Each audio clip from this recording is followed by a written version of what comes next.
Assalamualaikum warahmatullahi wabarakatuh. Waalaikumsalam warahmatullahi wabarakatuh. Perkenalkan, saya Silvi Novia Indra dari UPTD SD Negeri 01 Tanjung Bungo dari calon guru penggerak angkatan 11 Kabupaten 50 Kota. Nah, pada kali ini saya akan mewawancarai salah satu kepala sekolah yang berada di Kabupaten 50 Kota untuk memenuhi tugas guru penggerak, yaitunya demonstrasi kontekstual modul 3.1, pengambilan keputusan berbasis nilai-nilai kebajikan sebagai pemimpin. Nah, kali ini saya akan mewawancarai Ibu Nina Afrima SPD SD. Beliau adalah seorang kepala sekolah di UPTD SDN 01 Tanjung Bungo. Nah, kita sapa dulu ya Ibu Ninanya. Selamat siang Ibu. Selamat siang Ibu Silvi. Gimana kabarnya siang hari ini Bu? Alhamdulillah sehat luar biasa insya Allah. Alhamdulillah. Gimana Bu? Sudah siap nih dengan pertanyaan-pertanyaan yang akan saya ajukan? Insya Allah sangat siap Ibu Silvi. Baik Ibu. Nah Ibu, selama Ibu menjabat sebagai kepala sekolah, bagaimana Ibu dapat mengidentifikasi kasus-kasus yang merupakan dilema etika ataupun bujukan moral? Baiklah, sebelumnya terima kasih Bu Silvi karena sudah mempercayakan kami untuk diwawancara pada kesempatan kali ini. Mengenai pertanyaan Bu Silvi, yang pertama tadi, kami sebagai seorang kepala sekolah, walaupun dengan pengalaman yang baru sedikit Ibu Silvi, di selama ini ketika terjadi masalah yang berkaitan dengan bujukan moral ataupun dilema etika, tentu kita sebagai seorang kepala sekolah harus mempelajari kasus tersebut terlebih dahulu. Kemudian setelah kita mempelajari baru kita membuat kesimpulan. Ya. Jadi dari kesimpulan itu barulah kita bisa mengetahui apakah ini termasuk dilema etika ataupun itu termasuk bujukan moral. Iya. Jadi yang kasus dilema etika itu kasus yang seperti apa Bu? Dan yang bujukan moral itu seperti apa? Kalau yang dilema seperti yang kita ketahui bersama bahwa yang kasus dilema etika itu kan yang benar lawan benar. Iya. Sementara yang bujukan moral itu benar lawan salah. Iya. Mungkin gambaran secara umumnya mungkin seperti itu. Ya, baik Bu. Selanjutnya, nah selama ini bagaimana Ibu menjalani pengambilan keputusan di sekolah Ibu, terutama untuk kasus-kasus di mana ada dua kepentingan yang sama-sama benar atau sama-sama mengandung nilai kebajikan, Bu? Untuk kasus yang seperti itu mungkin kita bisa menerapkan prinsip resolusi dengan berpikir berbasis hasil akhir. Yang mana berbasis hasil akhir ini kita dapat berorientasi pada aturan yang benar dan mengutamakan rasa peduli. Iya, berarti kita mengutamakan rasa peduli ya Bu ya? Iya.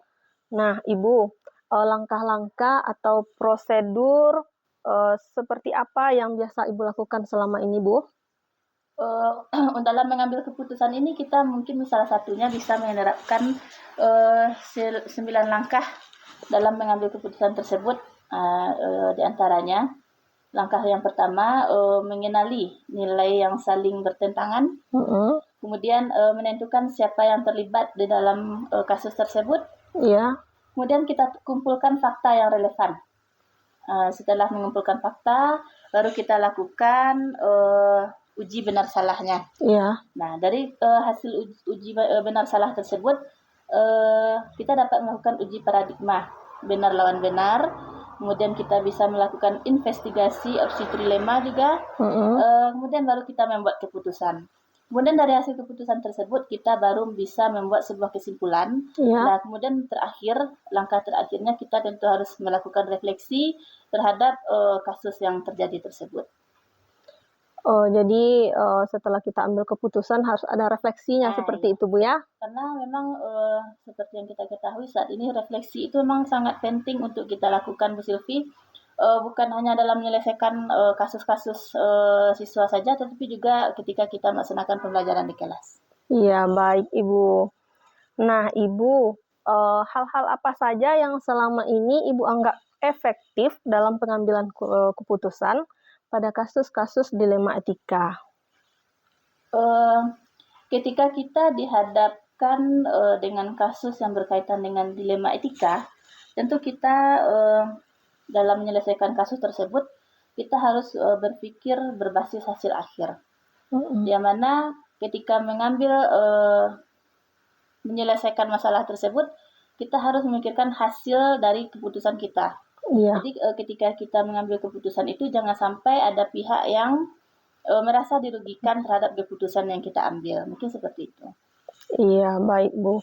Nah, Ibu, selama Ibu mengambil keputusan tentang dilema etika ini, apa saja tantangan-tantangan mungkin yang Ibu hadapi dalam pengambilan keputusan tersebut, Bu? Karena kasus dilema etika dan bujukan moral ini memang banyak sekali tantangannya ya Bu Silvi. Iya. Jadi ketika kita menyelesaikan permasalahan yang berhubungan dengan dilema etika dan juga bujukan moral, tentu kita harus memilih antara dua pilihan yang sama-sama benar secara moral, tetapi sebenarnya itu bertentangan. Jadi kita ketika mengambil keputusan itu harus mempertimbangkan konsekuensi terhadap keputusan yang sudah kita ambil tersebut. Kemudian kita juga harus mempertimbangkan aturan yang selama ini berlaku, terutama di sekolah kita. Apakah jangan sampai nanti ketika kita mengambil keputusan, tetapi itu bertentangan dengan aturan di sekolah kita. Jadi itu mungkin tantangan yang cukup berat ketika kita mengambil keputusan atau ketika kita menyelesaikan permasalahan yang berhubungan dengan dilema etika ataupun bujukan moral. Ya, baik Bu. Berarti kita memang harus memikirkannya secara matang-matang, kemudian melakukan 9 uji, tahap-tahap 9 uji tadi ya Bu ya? Iya, 9 langkah pengambilan keputusan tersebut. Mungkin Iya. harus kita pertimbangkan juga seperti itu. Iya, baik Ibu. Nah Ibu, di dalam mengambil keputusan terkadang kan banyak permasalahan-permasalahannya. Nah, di sini apakah Ibu langsung menyelesaikannya di tempat atau Ibu mempunyai jadwal-jadwal tertentu untuk menyelesaikannya atau bagaimana prosedur yang biasa Ibu lakukan? Sebenarnya tidak ada jadwal tertentu Bu Silvi, karena kan kasus ini kan bisa terjadi kapan saja dan di mana saja. Jadi selama ini yang kami lakukan, jika memang terjadi satu kejadian atau satu kasus atau permasalahan, maka akan diselesaikan ketika itu langsung. Jadi kalau bisa jangan kita undur-undur atau kita menunda-nunda waktu untuk menyelesaikannya. Jadi secepatnya harus kita selesaikan. Jangan ditunggu bom waktu meledak dulu ya Bu ya, baru diselesaikan. Jangan sampai nanti permasalahannya menjadi lebih berat atau menjadi lebih melebar atau bagaimana. Jadi ketika ada, walaupun sekecil apapun permasalahan yang terjadi, maka kita harus menyelesaikan dengan secepat mungkin dan dengan sebijak mungkin seperti itu. Iya, bagus Bu. Berarti Ibu ini termasuk salah seorang kepala sekolah yang hebat ya Bu ya. Jadi ketika ada kasus langsung ditindak tegas ketika itu juga ya Bu ya. Seperti dengan Bu Silvi di guru penggerak harus bergerak cepat ya. Iya. Bergerak dan menggerak. Iya, benar sekali Bu. Nah Ibu, selama ini apakah ada faktor-faktor yang mempermudah Ibu dalam pengambilan keputusan yang berkaitan dengan dilema etika tersebut? Tentu banyak Bu Silvi yang membantu. Kalau kita berada di sekolah, yang membantu dalam menyelesaikan permasalahan seperti ini, tentu rekan-rekan guru yang ada di sekolah. Jadi dengan adanya kerjasama yang baik antara kepala sekolah dengan rekan guru, jadi setiap permasalahan yang ada di sekolah itu insya Allah akan bisa kita selesaikan dengan baik. Jadi kalau kita berjalan sendiri Bu Silvi, tentu semuanya tidak akan bisa, tujuan kita tidak akan tercapai. Iya. Jadi dengan adanya kerjasama itu, insya Allah, alhamdulillah selama ini setiap permasalahan yang ditemukan di lapangan, di sekolah, alhamdulillah semuanya dapat kita selesaikan bersama-sama. Dengan berkolaborasi kita bisa ya Bu ya. Iya Ibu. Nah Ibu, dari semua yang telah Ibu sampaikan tadi, nah pelajaran apa yang dapat Ibu petik dari pengalaman Ibu tersebut? Baiklah, ini pertanyaan terakhir ya Bu Silvi. Iya, Berarti tidak boleh ada lagi pertanyaan setelah ini ya, Bu? Kalau sudah ada, kalau pertanyaannya apa pelajaran, berarti kan itu sudah pertanyaan terakhir Oh ya iya kan? boleh ya. Baiklah Bu Silvi, untuk pertanyaannya ini tentu banyak sekali eh, pengalaman, banyak sekali pengalaman yang kami dapatkan. Di antaranya ketika kita dihadapkan dengan suatu permasalahan, maka kita perlu untuk mempertimbangkan aspek-aspek moral dan juga etika dalam pengambilan keputusan kita tersebut. Iya. Kemudian kita juga penting untuk memiliki kecerdasan sosial emosional Bu Silvi, seperti yang sedang Bu Silvi pelajari saat ini, pendidikan sosial emosional. Sosial kan? emosional. Jadi emosi kita itu memang harus kita kontrol. Apapun kondisinya, memang dalam mengambil keputusan itu kalau bisa kita jangan dalam keadaan yang emosi kita yang sedang marah, atau mungkin ketika kita sedang banyak pikiran atau apa. Jadi kalau bisa memang stabilkan dulu emosi kita, baru kita berpikir dengan jernih, sehingga nanti keputusan yang kita ambil tidak ada yang merugikan pihak manapun. Ya, berarti kalau sedang marah dinginkan dulu ya Bu ya, baru kita boleh mengambil keputusan seperti itu ya Bu. Langsung ada sesuatu langsung, mungkin ketika itu kita sedang emosinya tidak stabil.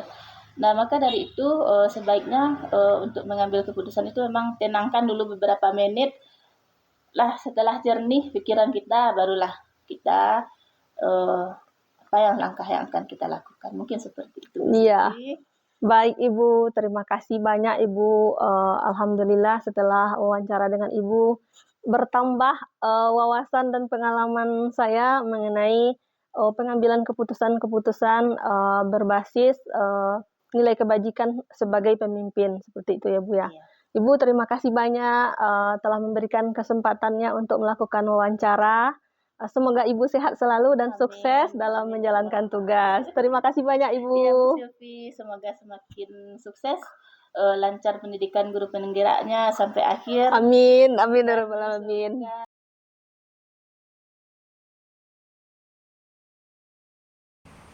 Baiklah, untuk video yang kedua ini saya akan mewawancarai Ibu Kepala UPTD SD Negeri 10 Mae, Kecamatan Bukit Barisan, yaitunya Ibu Desi Purnamasari SPD. Selamat siang Ibu. Selamat siang Ibu Silvi.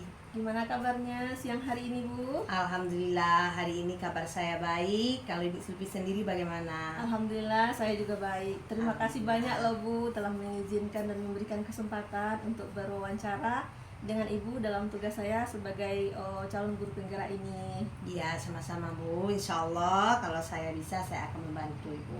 Ya baik Bu.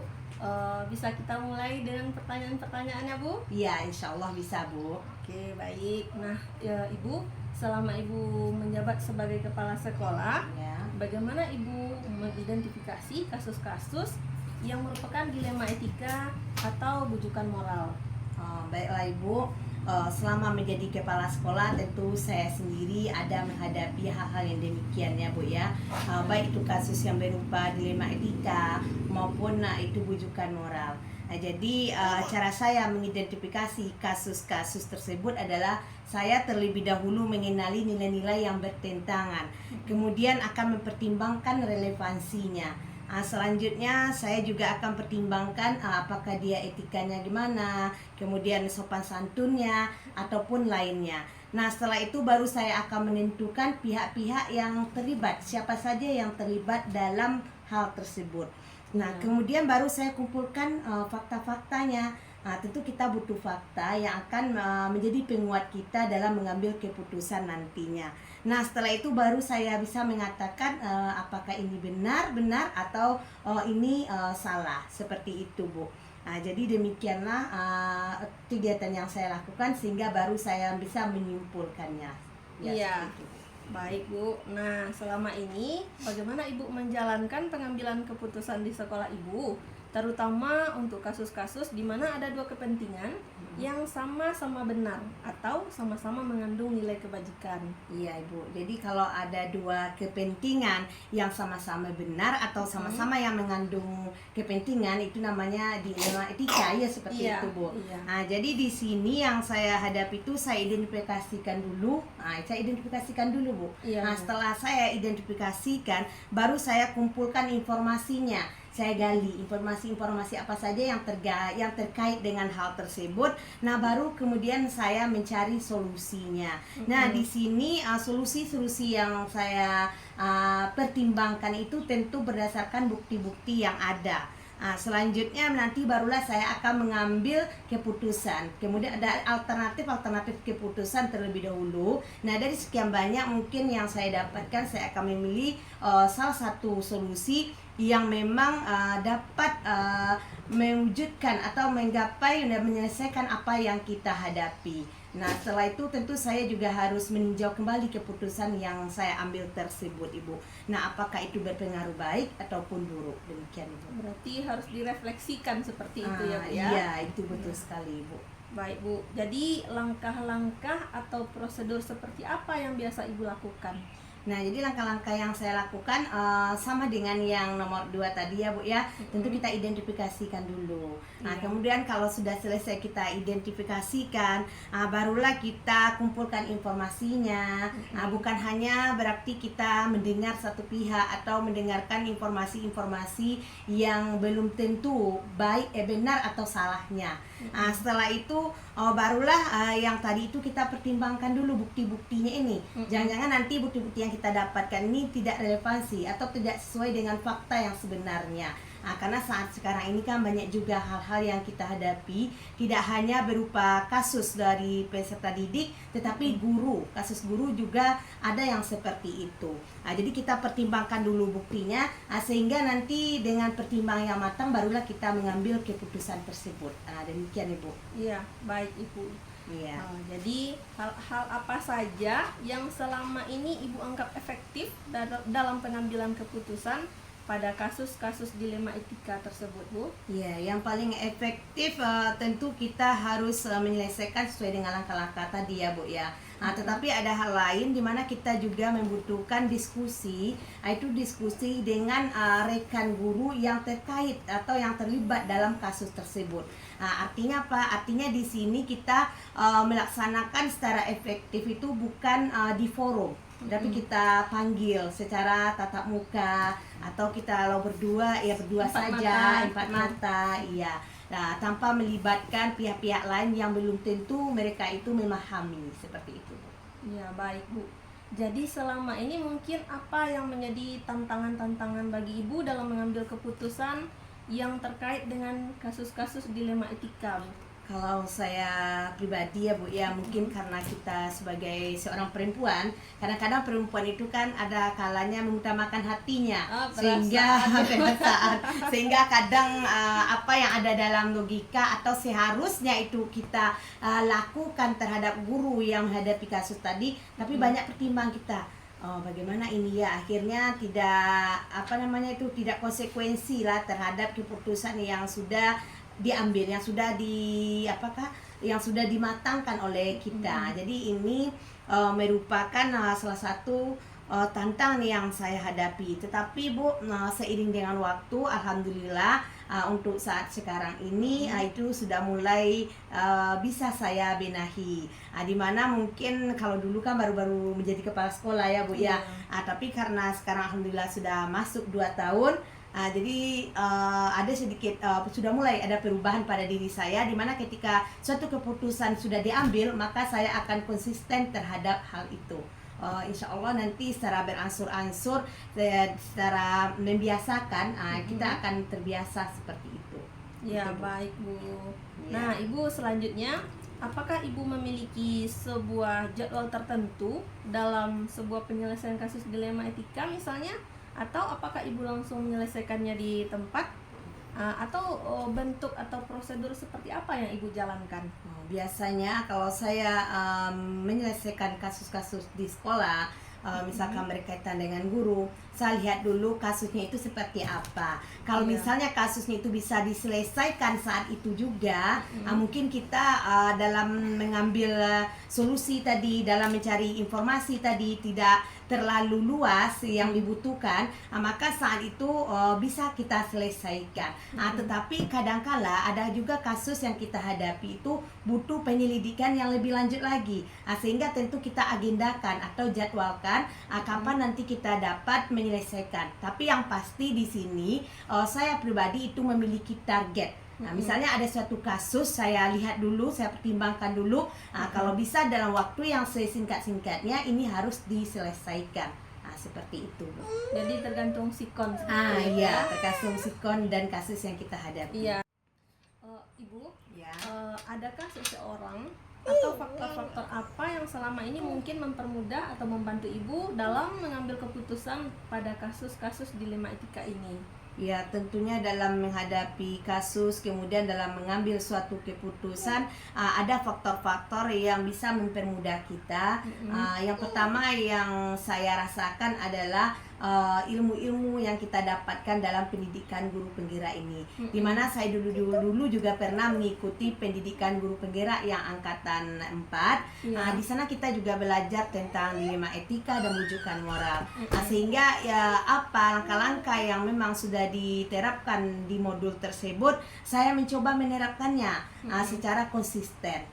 Sehingga dengan demikian kita akan terbiasa untuk menyelesaikan kasus sesuai dengan petunjuk-petunjuk yang sudah diajarkan di dalam PPGP itu.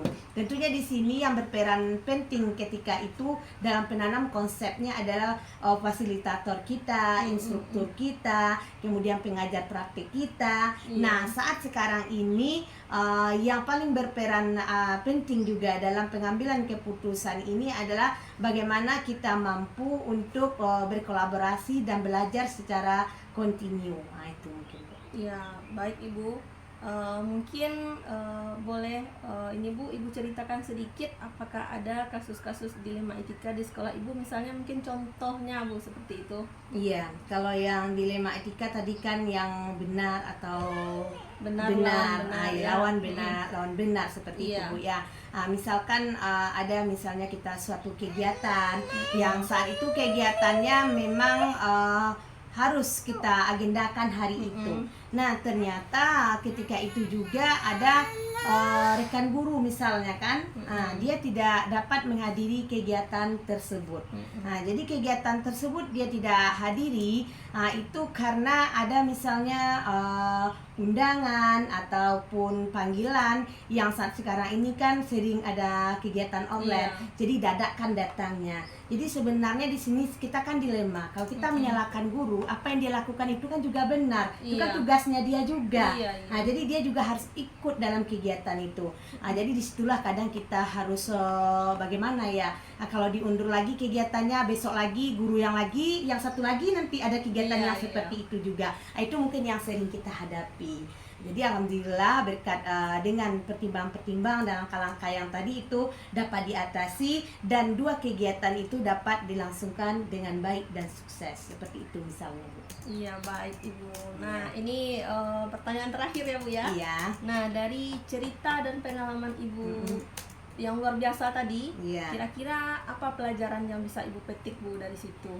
Ya pelajaran yang bisa saya petik dari hal-hal yang tadi itu adalah bahwa kita sebagai kepala sekolah itu harus memiliki suatu ilmu atau harus memiliki suatu kompetensi yang nantinya akan menunjang peran kita dalam menjalankan tugas-tugas kita di sekolah. Sebab kalau tanpa dari kompetensi tadi, kalau langsung saja terjun ke lapangan tanpa adanya bimbingan misalnya dalam pendidikan guru penggerak ini, tentu kita akan kaget menghadapi hal demikian. Bisa saja keputusan yang kita ambil itu tidak sesuai dengan langkah yang harusnya kita lakukan. Jadi di sini pembelajaran yang saya dapatkan adalah janganlah kita berhenti untuk belajar, tapi selalulah belajar dan belajar.